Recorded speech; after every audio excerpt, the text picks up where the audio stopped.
Good day, everyone. My name is Anthony Mills. I'm the Executive Director of Global Innovation Institute, and welcome to our webinar today. It's an honor to have you here for our webinar. Today, our guest with us is Mr. Elvin Turner. I'd like to introduce Elvin to you.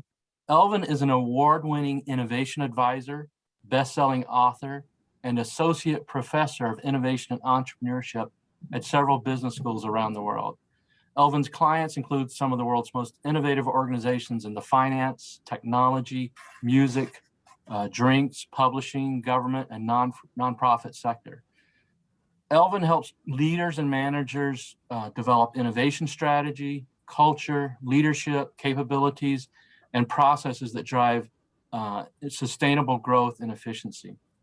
So in that context, Elvin has coached hundreds of corporate innovation initiatives around the world, helping leaders and managers overcome some of the many barriers they face when trying to turn new ideas into action. Elvin is also the author of the best-selling book, Be Less Zombie: How Great Organizations Create Dynamic Innovation, Fearless Leadership, and Passionate People, which was a finalist in the Business Book Awards of 2021. So today, Elvin's going to be leading us through an interactive session discussing how to coach your boss to innovate. So please join me in welcoming Elvin Turner to our webinar today. Elvin, the floor is now yours. Great, thank you very much. And thank you for coming along, everybody. I'm going to share my screen. There we go. Okay, so coaching your boss to innovate. So I'm gonna give you kind of a caveat right up front. Anthony and I have decided we're going to run some experiments on how this webinar works, which I hope is going to be really successful for you in terms of sharing knowledge on this call and on this webinar. But like all great experiments, we should expect some things to go wrong. Or we've got a great opportunity to learn some things. So let me tell you a bit more about what I mean by that.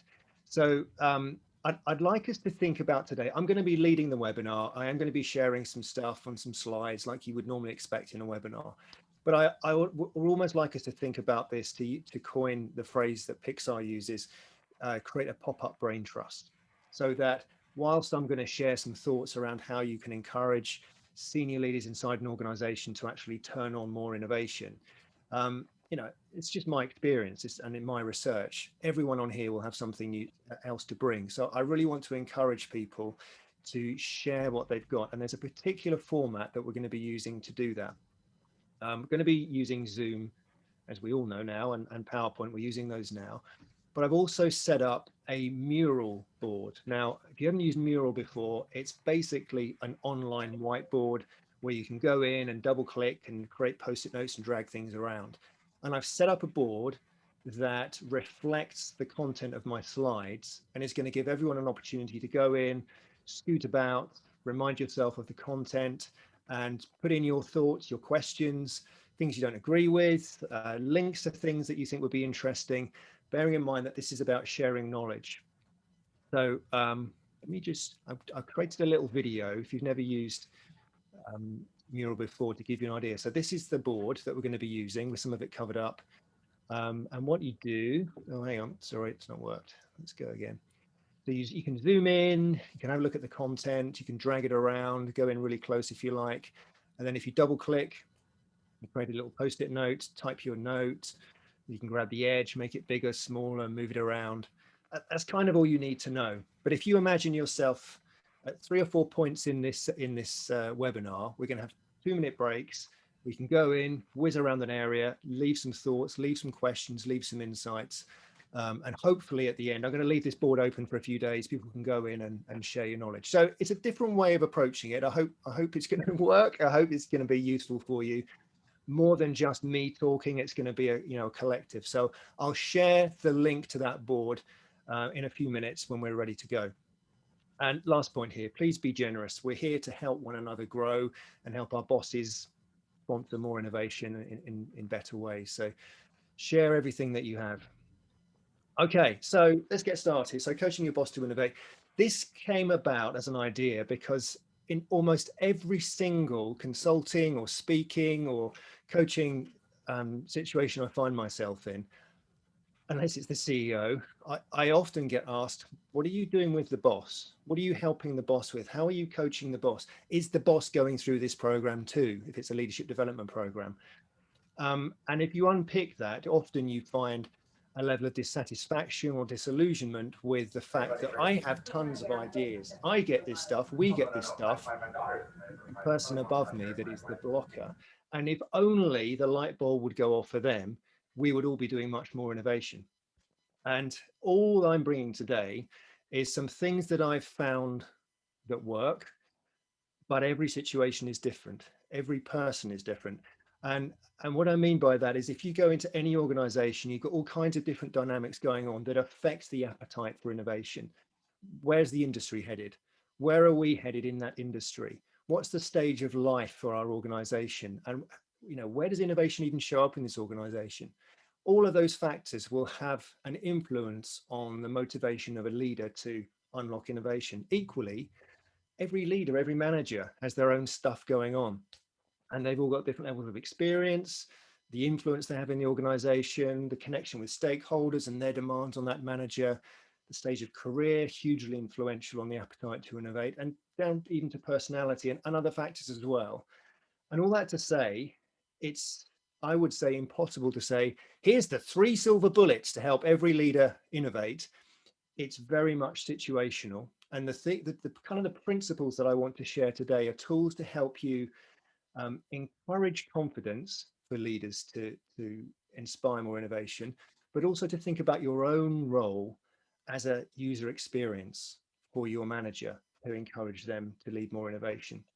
And we'll come on to that in a little while. So the thing that unites everybody, in my experience right now, it'd be interesting to hear what other people think, is there's not enough transformational innovation happening out there. There's tons of incremental stuff. That's not the problem, but it's not enough. Most leaders are saying we need more, bigger transformational ideas. And I see that almost everywhere.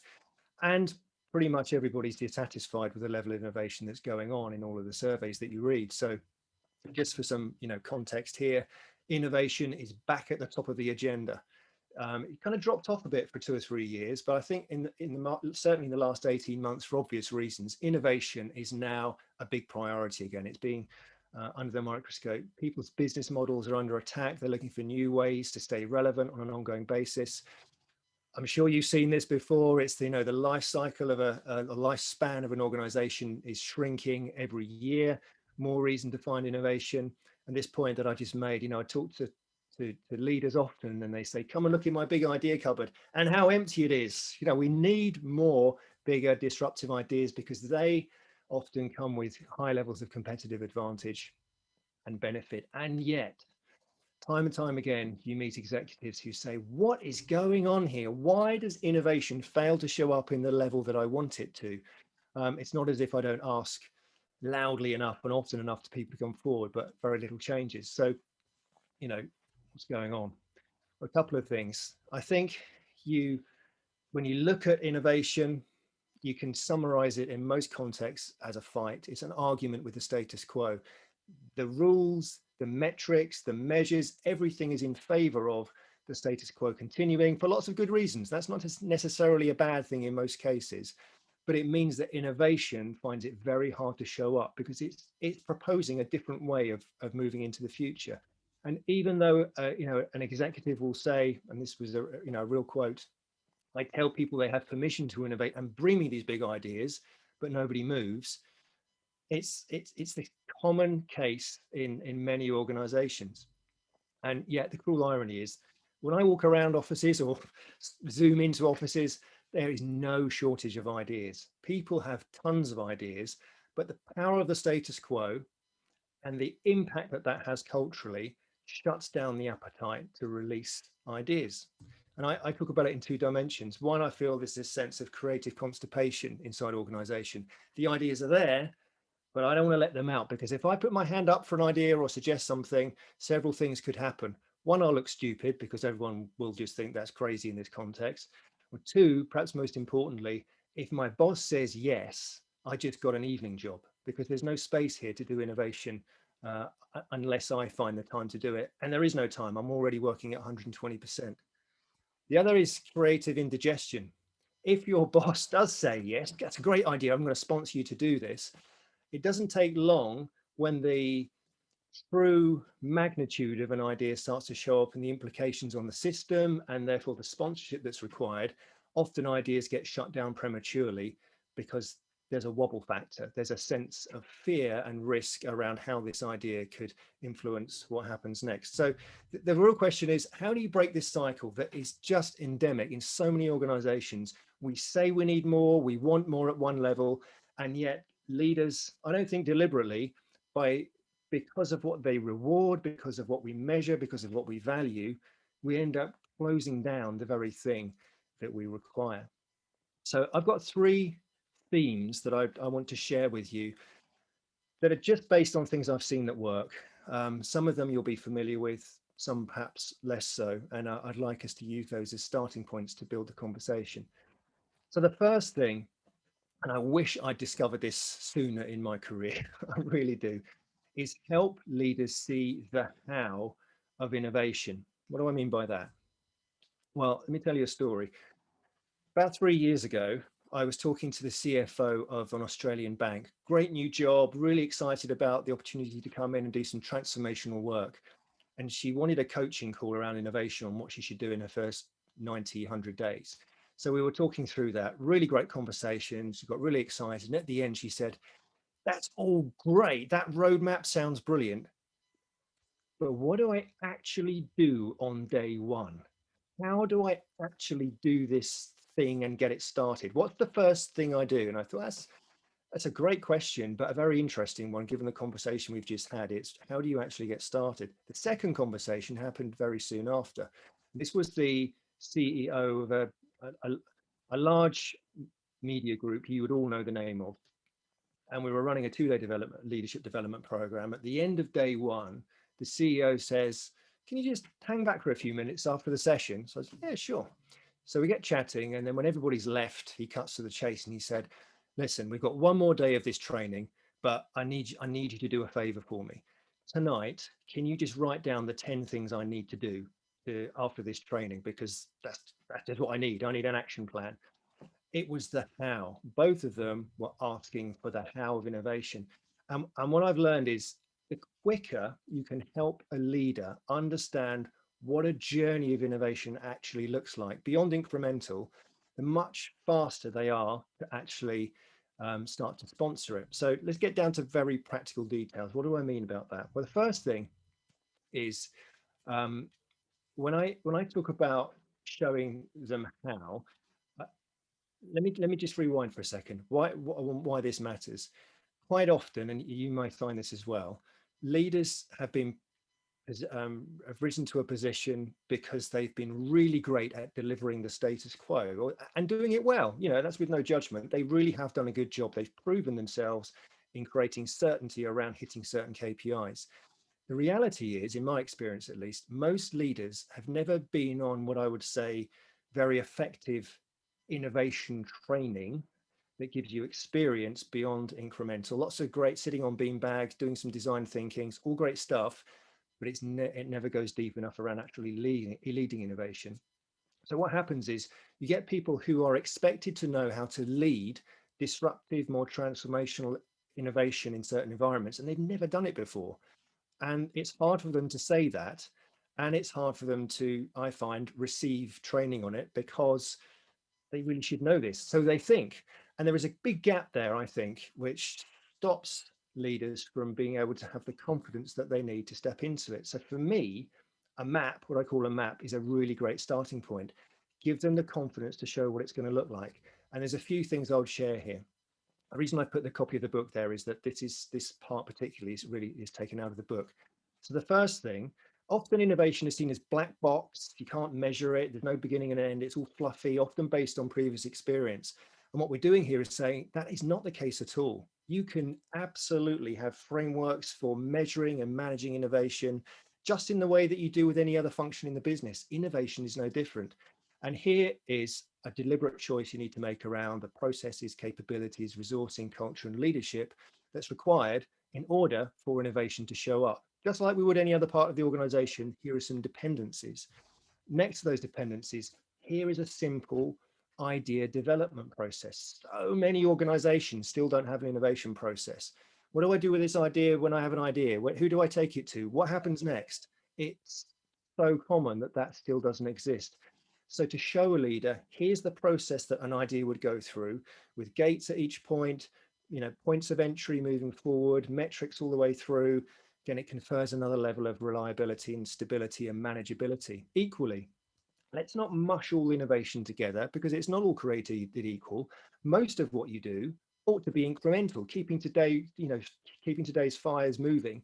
And at the other end, we'll have some really risky stuff that if it lands, if 1 in 100 land, then great stuff. But they need very different contexts. Don't try and cram all of that into the day job like you probably currently are. Create certain spaces for certain types of innovation to show up, and then be really clear on who pays for innovation and who does innovation. Where's the money going to come from? Who's on the line for it? Who's going to be the one that is actually measured for this to show up? As soon as you start to show these things, it happened powerfully for the first time for me in a workshop where I put this pentagon shape, the first one on the board for the first time, in a conference of CEOs, and suddenly it was like hundreds of light bulbs went off. It's like, oh my goodness, yeah, we can totally do this if we think about our organization in this way, and we make a deliberate choice to resource innovation so that it has a space to show up, because that's often the thing it doesn't have. It has a journey to go on. It has frameworks and tools. So that's the first thing, is as soon as they see the clarity, it creates a greater confidence that we could do this. This is something we could do. Second thing, which really flows on from that, is make it actionable. I love this question. It's one of my favorite questions in the whole world that I borrow from Rita McGrath all the time. What would need to be true? That map gives you a great starting point, but it's still fairly conceptual. You want to get down to that next level of detail as quickly as you can. One way that I've been using that I found to be really effective, that you're welcome to use, is 2 things. First is you give the leadership team, I call it a journal from the future. It's basically an opportunity to say, where do we need to be X years from now? Let's just say 5 years from now. So in 2026, what needs to have happened? Let's see what's coming our way, what trends are coming, what do we want to show up as, and where we're going to meet in the middle. And in that place, what would need to be true in 2025, in 2024, in 2023, in the areas of capabilities and resources and process, and some other bits that you can add in as well. And you ask the team, over the period of 2 or 3 weeks, here's my journal, write down the things that you think we must do that would be different from today, that would allow us to get there. What are those things? And then you take it to a next level. And again, I've been using Mural all of the time during lockdown to run these workshops, but you then bring people together and say, okay, share what you brought. We need to have a really good conversation about what is the shift in culture that we need? What is that going to take? And out of that, you can create some really neat action plans. And what you've done is helped a leader go through the process of strategy, innovation action plan. Oh my goodness, we could really do this stuff. So that's the third thing, is make it actionable. That final thing is make it measurable. Show them that you can really measure this stuff. And there's all sorts of different leading and lagging indicators that you can bring into this conversation to show them in a different dimension. These are the things we'll be measuring. These are the things we'll need to invest in so that those lagging indicators show up. And you may know about this, the 3M magic metric.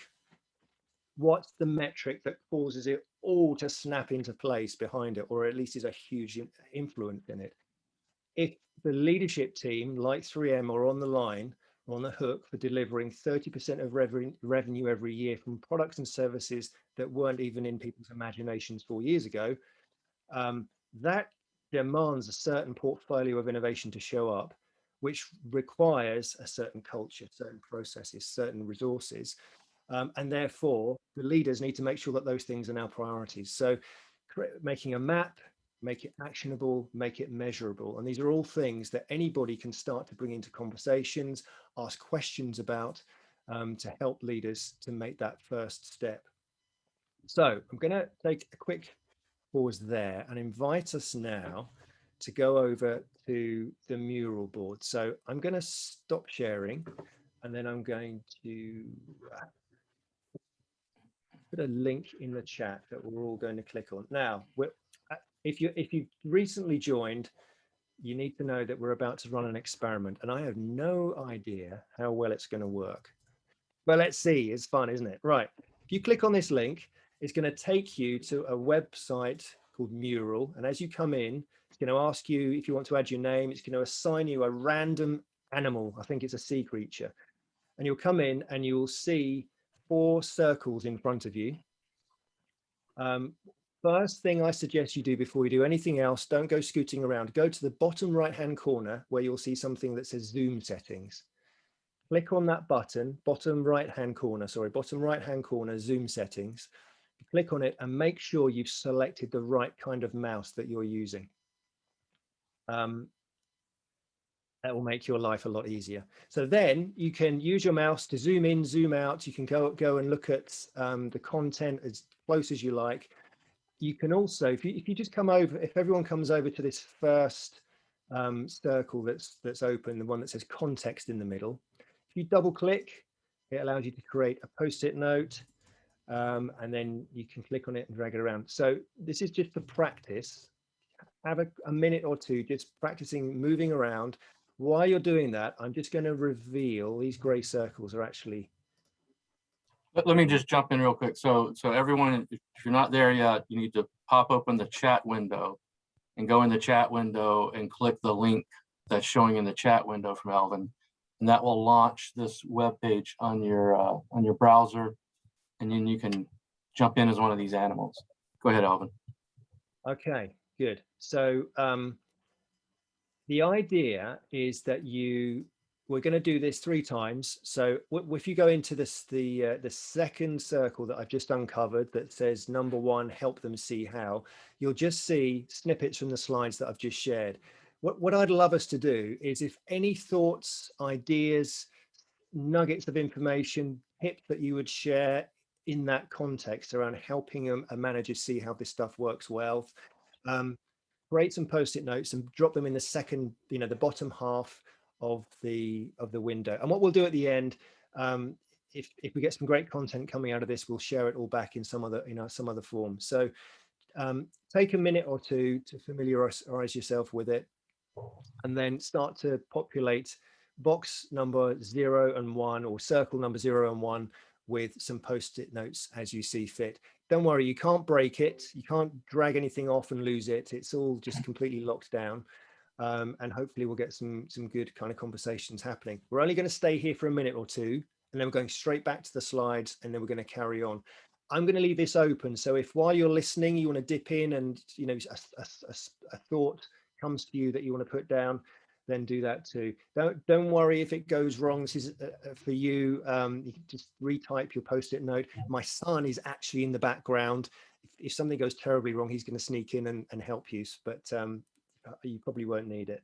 So we've got 2 circles uncovered. There's 2 more to come as I go through the slides. So I'll leave this open for you to add some thoughts to as and when.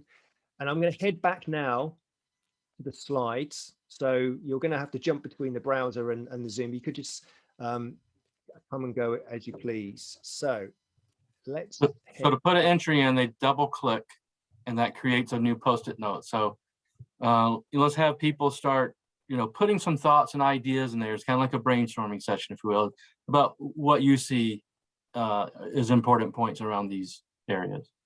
Yeah. No, we'll come to that later. Okay. Now, if you're looking at this thinking, I hate this thing, this mural is not for me, it's doing my head in, don't worry, you don't have to go and use it. Just use the chat in Zoom as you normally would to send in comments or questions or thoughts. We're just experimenting with this today. And if it works well, we might use it again. If not, it was an experiment that we learned from. So good, some people are starting to put in some comments now. Keep them coming. And I'm going to keep going just so we stay on time. I'll keep going with the slides, but dip between the 2. Just a real quick thought, let's give them a minute to put in some thoughts. I do see 1 or 2 notes going in there, and maybe you want to expand those notes so they're more legible. But while they're doing that, Elvin, my thought for you on this number 1 is, I think this is the awakening within businesses that innovation is a systematizable business activity that can be systematized. And I think Yeah, that's the real awakening that's been happening probably the last 5 or 10 years, that it isn't just this fuzzy thing that some really creative people in our organization do, and we don't know how it works, but there's actually a systemizable process behind it. So yeah, that's great. absolutely. Yeah, Yeah, that's a good summary. Yeah, yeah. So whenever good. you want to, yeah, go Yeah, ahead. okay. So keep the post-its coming. I'm now going to start sharing slides again. So if you want to have Zoom on as well, let's do that. All right. Okay. Yeah. Okay. So let's move on to the second point, which is help them lower the stakes. So just a reminder, we're talking about how to coach leaders to innovate more. We've just talked about the fact that quite often they've never done this before. They don't know what the world of innovation looks like, feels like, smells like. How do you measure it? How do you reward it? It's never been done before for many of these people. So we show them a map, give them confidence that this stuff is doable. The second thing, lower the stakes. Most organizations that I meet, I'd say they're stuck in an incrementalism trap. And incremental innovation is important, but it's not sufficient with the speed and scope of change that we've got in the world at the moment. And to try and do anything beyond what we already know feels too risky, not just for employees, but also for the leaders that are actually the ones who would feel that their neck is on the line for this. Elvin, Um, yeah. right now we're seeing your mural screen and not your PowerPoint. So Okay. I'm going to rectify that. you might want to show us your PowerPoint. Thank you for telling me. You're welcome. How about that instead? There we are. Very good. Okay. Carry on. So we are stuck in a world largely of incrementalism because it feels too risky to do anything that we haven't already done before.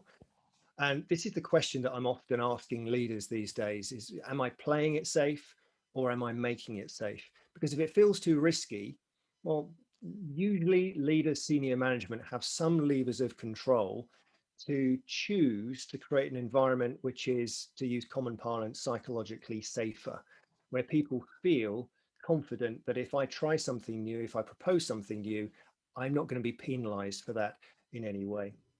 And it's a real thing. The research shows time and time again, and it's kind of common sense really, the further we move away from what we know, the things that we've done before, the spaces we played in, the more chances are that we're going to be trading on assumptions, making mistakes, taking risks, and things are more likely to go wrong. It's just comes with the territory. And if you look at organizations like Google, go to the moonshot labs where Astro Teller, is leading crazy stuff that happens there. It says 90% plus failure rate here. He's expecting 99% of their craziest stuff to fail. And they've decided to make that a superpower. How do we fail really fast so that we don't spend money on things that aren't going to work, and we find that 1% faster that's going to turn into high levels of magnitude of value? So it's not that just because the risk is there we should avoid it. It's how do we get really great at getting through the wrong ideas fast to find the good ones. But I also think there's opportunity to use tools to find the best ones sooner. Now, if there's one thing that I've seen, and I think this is probably the case for the whole thing, this whole webinar, the one thing I would say has made the biggest difference in helping leaders lean into more disruptive innovation more, it's this one idea. The idea of a minimum viable product. Now, if you already know about MVPs, don't switch off, because I think what I'm about to share has got some more depth to it. So a minimum viable product is running. So we have an idea, and usually we think, great, let's throw some budget at it and see what happens, because it's bound to work because data says yes. Well, we don't really have much data. Often we're going on gut feel. We're going on something we've seen someone else have to do somewhere else. And we end up spending lots of money on things that ultimately fail. And the reality is we could have found out much, much sooner, spending much less money and time, and got to the same answer. So a minimum viable product, if you've not come across it before, is running a small test to validate an assumption that we have about an idea. Is it true or less true or more true? That's what we're trying to find. And the mantra that goes with it is dream big, start small, learn fast. Now, what I've found, and it really, I'll be honest, it really surprised me when I first started to see this show up. When you start to introduce language like this, listen, start in the tank. When you've learned your lessons in the tank, with a small group of people, small customer cohort, if it goes wrong there, it doesn't matter because, the blast radius, to use Spotify's terms, is very small. We haven't spent much money, but we've learned really good lessons that can then allow us to go and play in the pond, 3, 4 teams or 100 customers. And when we've learned the lessons there, then we go out into the ocean. It's nail it, scale it is the language that gets used. But the light bulb that I've seen go off, I mean, literally now hundreds of times in leaders when they say, oh my goodness. And what you can see what's happening is, dozens and dozens of ideas that they've been involved with in the past where they know they spent too much too quickly and it never occurred to them to identify the biggest, riskiest assumption and test that first before we spend tons of money on prototyping and all the rest of it. It is a real epiphany moment. And I did a lot of work with Pernod Ricard a couple of years ago. And one of the phrases that came out of this was, don't build a $50,000 prototype to learn a $50 lesson.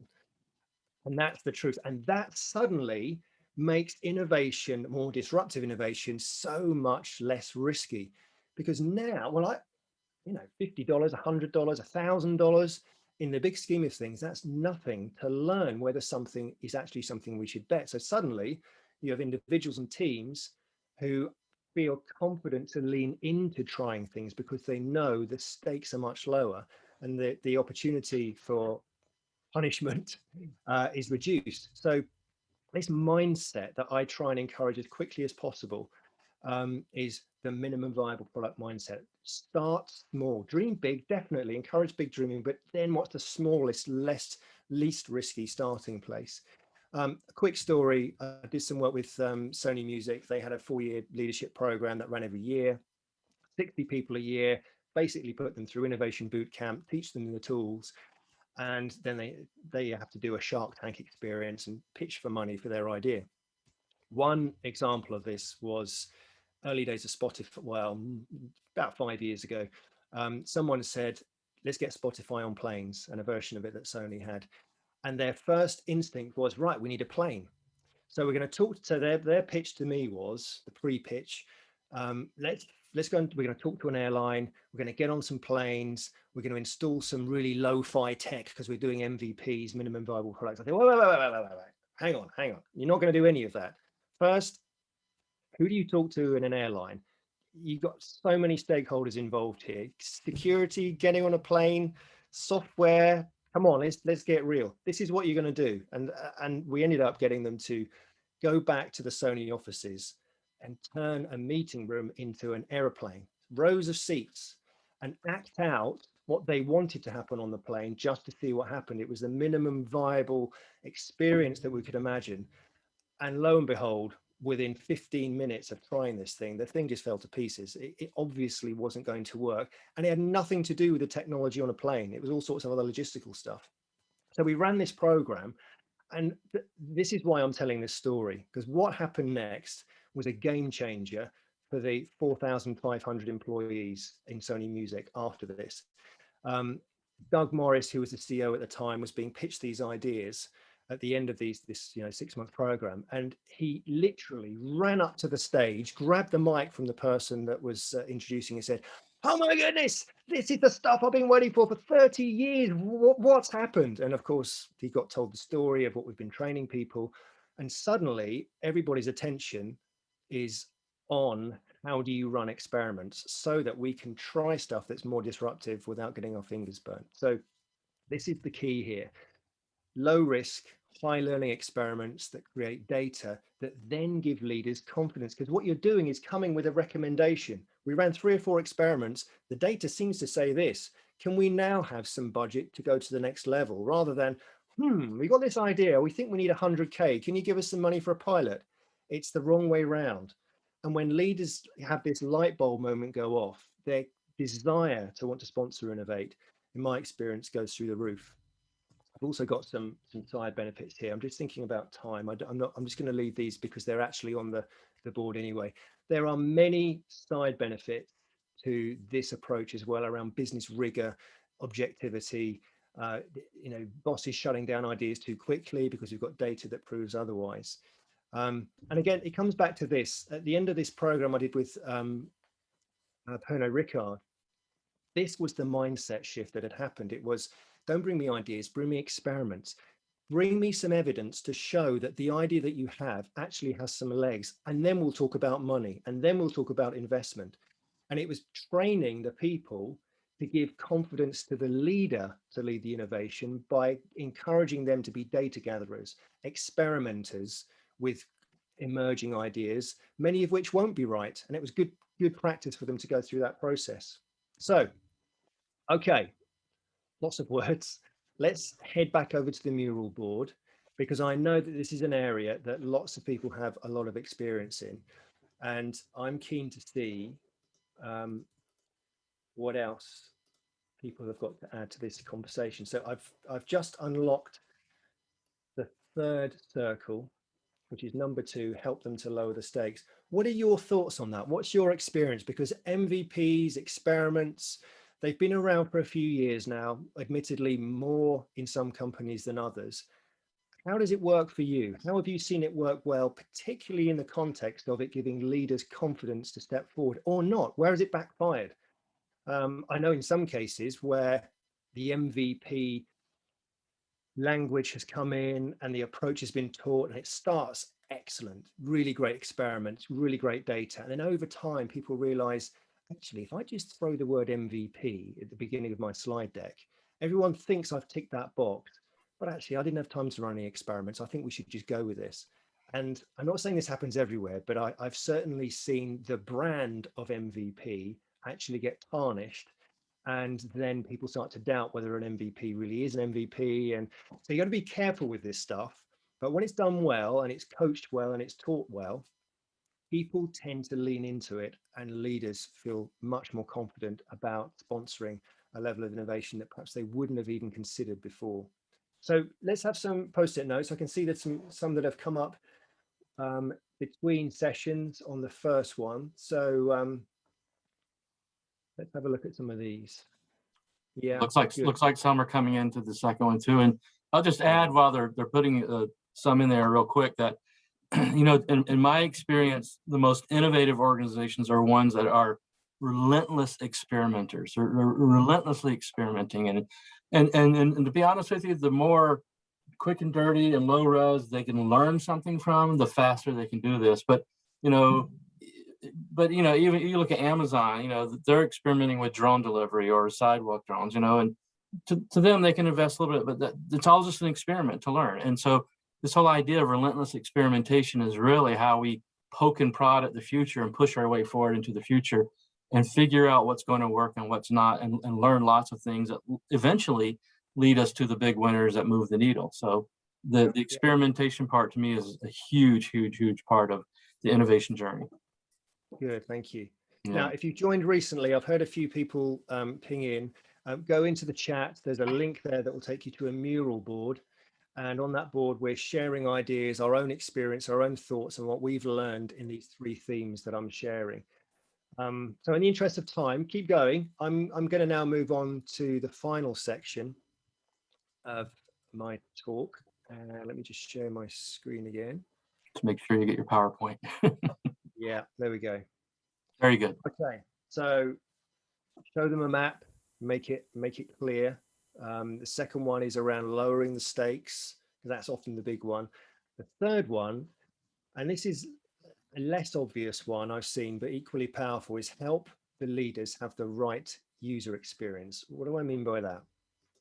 Well, the truth is, whether you like it or not, you are always a user experience to someone somewhere, whether you're at the end of an email, on a Zoom call, whether you're face-to-face in a meeting, whatever the context, you can't help but be a user experience. And when you are representing a new idea, you have to be very mindful of the experience that the leader needs of that idea in order for them to give it what I'd say is a fair hearing. Now, what I'm not saying here is, how do you become, or how do you create a user experience for your leader that convinces them to back your idea? Because actually your idea might not be the right thing to back. What you want them to do is to listen objectively, hear, experience it, get anything that's in the way of them thinking wrongly about this idea put to one side so that they can come at it objectively and help you take the next best step. That's what this is really about. And so often I talk to leaders and managers who say, oh my goodness, my people bring me these ideas and they haven't been thought through. They just don't have a business case behind them, and I have to send them away. And then they're cross because they think I don't like the idea. And it's not, it's just about rigor. So when you're thinking about how do you help a leader step into sponsoring an idea, you have to take responsibility as far as you can for giving them the experience that they need. So I've broken this down. Again, this is in the book, in Be Less Zombie, into 4 areas. So let's just think, people behave according to their beliefs. So what they're thinking, what they're feeling will influence what they then do. And here's 4 areas. So you bring me an idea. The first thing that comes into my head is how this idea actually makes me feel. And you're likely to be thinking things, particularly if it's a riskier idea. Remember, we're talking here about more transformational ideas, thinking things like, well, we tried that before, it's too risky, it will never work, my boss is going to hate this. Gee, I wish I'd thought of that. How can I steal credit, the claim for this idea? So the first thing is, what does the idea make me feel? Second is, what's going on around me? What's the context around this idea? Whose help are we going to need? There's a new boss coming. This is not a great time to be doing new stuff. IT's got a backlog. We'll never get this through. All of the contextual reasons, which have something to do with the idea, not everything, that can also be a reason for a leader to just lean back from an idea. The third area is more personal. What's going on for me right now? You could be end of quarter, end of year, you're just absolutely exhausted. You might have stuff going on at home. There might be an ongoing conflict with the boss. There can be all sorts of things going on for the person, which also are coming into, do I want to take another risk right now? And then finally, how do you make me feel? And this is where it gets a little bit prickly, because it might be that you're really not the best person to be presenting this idea, to running this idea with this leader, for lots of different reasons. And we have to be honest about this. It might not be fair. It might not be based on reality, but the truth is you will create a reaction in people. And what it's really helpful to do when you're thinking about going to talk to a leader or a manager is think about all of these areas and think, okay, so what do they need to experience that can allay as many of these things as possible? How can I make this as risk-free or make the next step as simple and friction-free as possible so that this person at least has the headspace to consider it properly and not just rule it out because I'm just overwhelmed right now, we can't do it, when actually it could be the thing that sets this team on fire or creates a brand new revenue stream. So this isn't easy. It's a little bit of a minefield to pick your way through, but this is the reality of what it's like particularly in an environment where leaders feel overwhelmed. Everyone feels overwhelmed. What can you do to be very deliberate about creating an experience for leaders? Now, there's a few things that you can do to help here. And I talk about creating mutual safety. You're going to keep me safe. So I'm the boss, you're the employee bringing in the idea, and you're not going to do anything that's going to screw this up. And we're going to figure out what that looks like. Equally, I need to be looking at my boss thinking, you're not going to stitch me up. You're not going to stab me in the back. You're not going to pull the rug out from underneath my feet. As we go on this journey that we've never been on before, how do we create mutual safety? And there's a few things you can do. First is pretty straightforward, actually. Let's agree a check-in plan. Over the next month, leader, what do you need from me? What will make you comfortable? If it's once a week and it's a face-to-face meeting, let's do it. And I'll bring slides and whatever you need. Let's design the check-in that keeps everybody feeling comfortable and being really specific about it, rather than, yeah, I'll check in with you and I'll keep you posted. That's not a good plan. Be super specific and mindful of what that experience needs to be. Agree the balance of autonomy and accountability. Where does the leader need to be involved in what decisions and where do you have freedom? Get clarity around that. Lower the stakes. We've talked about that. Design together. What's the smallest possible thing you could do next that makes the leader still feel comfortable And you might need to go around that 2 or 3 times, designing something smaller, until the leader finally says, yeah, okay, I'm comfortable with that. We're not risking too much here. Agree success criteria as the idea moves on. I spoke to someone last week, and their process is, we assume that at each stage in the idea development process that it's going to go no further, that it is failing. And your job is to come and bring evidence to say why we should keep it going. Now that's tough. I'm not sure I 100% agree with it, but I like some of the rigor thinking that's in there around not just letting ideas keep going for the sake of it, but you got to be careful with that one because you could shut things down too quickly. And finally, and this can sometimes be a killer, it catches you out. You think you have your catch-up plan for, next Thursday. You get a call on Monday afternoon. Oh, Elvin, I'm in a meeting right now. Could you just come in and share where we're up to on this idea with the rest of the board? I haven't done my slides yet. You can't prepare for everything, but having something in your back pocket that you can whip out, even if it's just 2 minutes, just so that you can keep that engine moving, so that you don't turn up in a meeting flustered and you actually damage the confidence around what's a great idea. Okay, so there's some thoughts there around you as a user experience. What I'm going to suggest we do now, I'm going to stop sharing slides. Let's leave, I'll open up the board for the final board now. And I think perhaps, Anthony, we were going to do some Q&A, weren't we? So perhaps we can just do Q&A and have the board open at the same time, and people can add, and we can dip in and dip out and see what questions have come up, what observations have come up. But I guess we'll use this time now to do more direct Q&A. So anyone, if you want to join in with questions, you can type them into the chat window, or you can unmute yourself and ask them if you want to ask them directly. Either way, it's fine. But at this point in time, while we're filling out the last part there, we'll open the board up for questions for Elvin.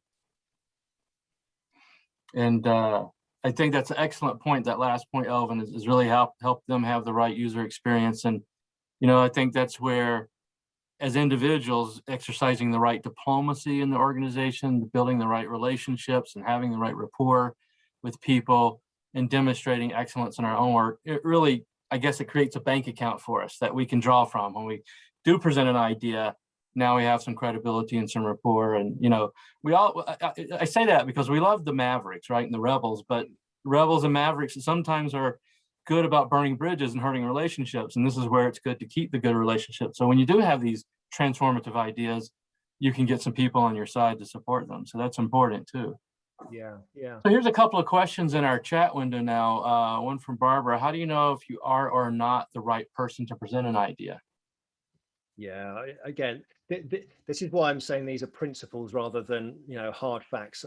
I think where I've seen people do this well is they invite others into the conversation and ask them, a group of trusted people who know the situation, who know the person you've got to pitch to, and very objectively say, listen, this idea feels like it's got legs. It feels like we should do something with it. The last thing I want to do is be the person that represents this wrongly, or it gets represented wrongly. What do you all think about how we should take this to this person so that they're most likely to give it the hearing that it needs, and hopefully to advance it? Should it be me? Tell me if you don't think it should be me. Who would be better and why? And have a group conversation, because sometimes it's so hard to really know without getting some objective, because often we tell stories to ourselves about individuals and what they really think of us, and often it's the complete opposite once you actually get to know them and talk to them. So I guess my one bit of advice, based on what I've seen work well, is create a council around you of people who understand the situation, understand your strengths, can imagine the chemistry, the presentation, the likely questions, potential discomfort on behalf of the exec, and who might be the best person, or you and somebody else, or you and somebody else and a prototype that you've mocked up in PowerPoint, because actually they love to see the stuff. Again, it's working back from outcome. What would need to be true in order for that person to go, okay, tell me more, come back in a week with X, Yeah. So another thought on that is, if you can pull together a team around yourself that's also equally passionate about this idea, and then you can come to them as a team with multiple skills and cross-functional perspectives, sometimes that makes the process easier. What do you think, Alvin? Yeah, no, I agree. I think that's good Yeah. advice. Yeah, definitely. Yeah. Having a team rather than one person, because even for like I'm a venture capitalist, I'm not going to invest in your idea if you're a lone wolf. I'm looking for the team that's going to lead this. So that's important. Cynthia had a question here. Earlier, you had said something on one of the slides about make something versus play something. You remember what that point was? I really don't. I'm looking at it thinking, I hope I didn't say that, because I would be asking the same question. If you can remember, in fact, if you go back to the mural and look for the area where I said that, it might spark the memory, Cynthia, if you don't mind. And Yeah, because you can zoom into the mural and all yeah. the slide contents are actually, if you zoom way in, the slide contents are Oh, actually yes. on those arrows.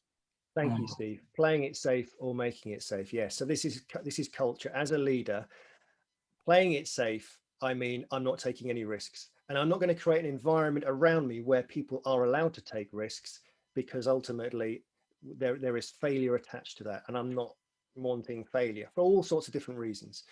Whereas a choice to make it safe is, well, it's an acceptance that we do need to take risks because our business plan demands it, our strategy demands it. There's a growth gap, which means we can't just keep doing what we said, with what we've always done. There will need to be change, and with change comes difficulty and failure. We have to go there and risk.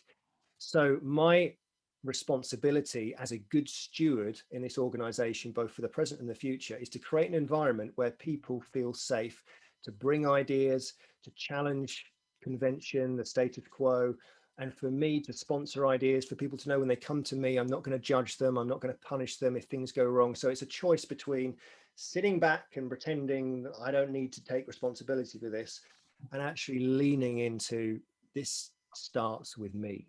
Mm. I have the opportunity here to create an environment to some extent where people can take more risks than they currently do. So that's what that one was about. Yeah, and Stephen commented on that. Stephen Swite said, I think one should be adamant about making this happen. I think, in other words, making it happen, that we have this safe environment for people to be able to come to us with these ideas and these opportunities. Yeah. Can I just pick up a point from the board, a theme that I'm noticing, which is around time? COVID, particularly, there's someone said, oh, I've lost it again now, but someone said, oh, here we go. COVID has increased workload. Where are people going to find time for running an MVP?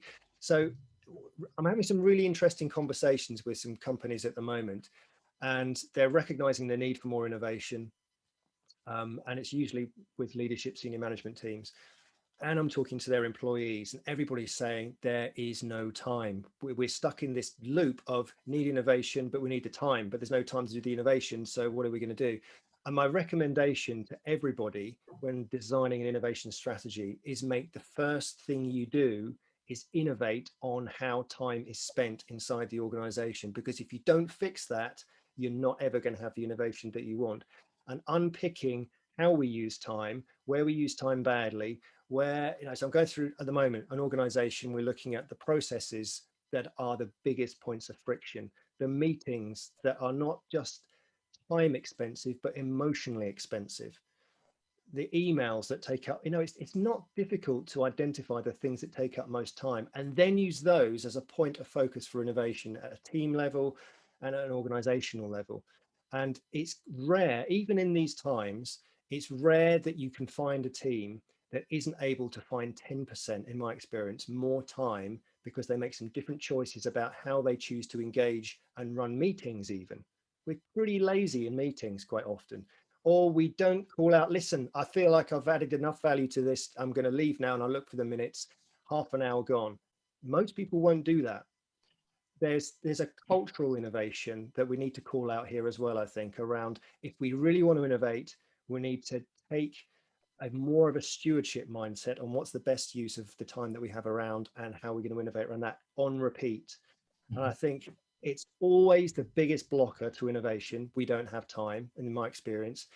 And yet we don't use it as a point of innovation. So I would say start there. And I think some of the other points that are on the board around time start to unfold around that particularly. I'd be really interested if people have examples of how they've managed to find time saving through innovation. If you just dump it on the board, because I'm collecting that kind of thing at the moment. I'd really appreciate that. That's an excellent point, Elvin. Got just a few minutes left for a couple more questions here. So there's a couple on the board here. What do you do? What do you do if you feel that the idea is overwhelming across so many disciplines and related to so many different fields, but it has potential? How does a person tackle that?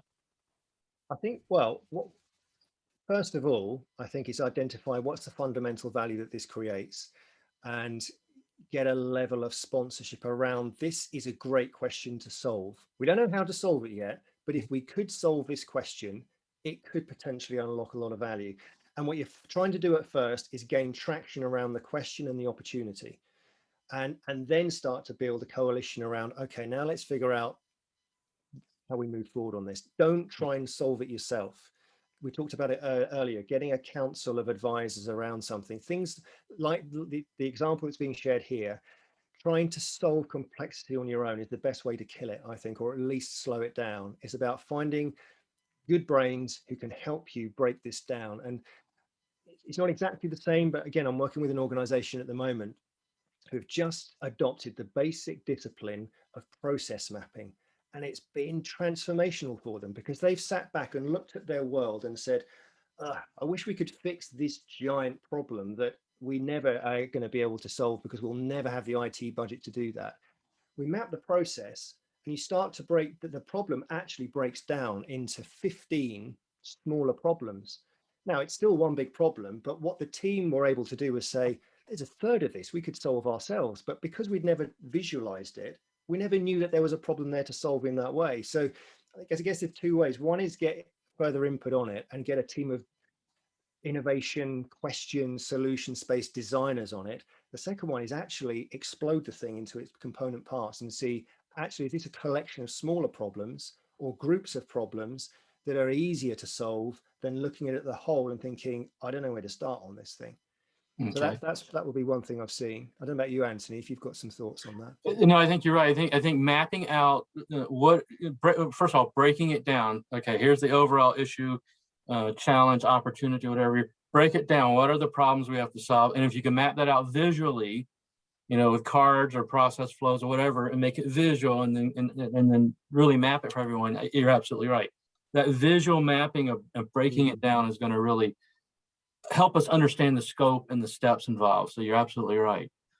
Let's hit a couple more real quick, if we will. I think someone asked about a Britishism you use, which was make sure your boss doesn't stitch you up. What does that mean? Stitch you up. I think I followed that by saying stab you in the back. It's same idea. Yeah, but then that's another. Marta, help us out. How would you? You're a language expert. What does stitch you up mean? It's that kind of thing, isn't it? I'm not sure. No. It's an Elvinism. No, it's not. It is British. It's basically I've changed my mind. I've changed the rules. I've pulled the rug from underneath you. I'm just coming up with more. Okay. Sorry, I'm not being very helpful. So there's a related question there. How to make sure credit is shared with your boss? Maybe we'll take that as the last question real quick. Yeah. Can I? There's another one I'd rather take if you don't Go mind. ahead, take it. Yeah, go ahead. Sorry, whoever said that. How do I get my boss to value running a workshop on psychological safety? Yes. What a great question. So the first thing I'd say, there's tons of evidence out there that you can put their way, books, articles. It is irrefutable. It's something you have to do.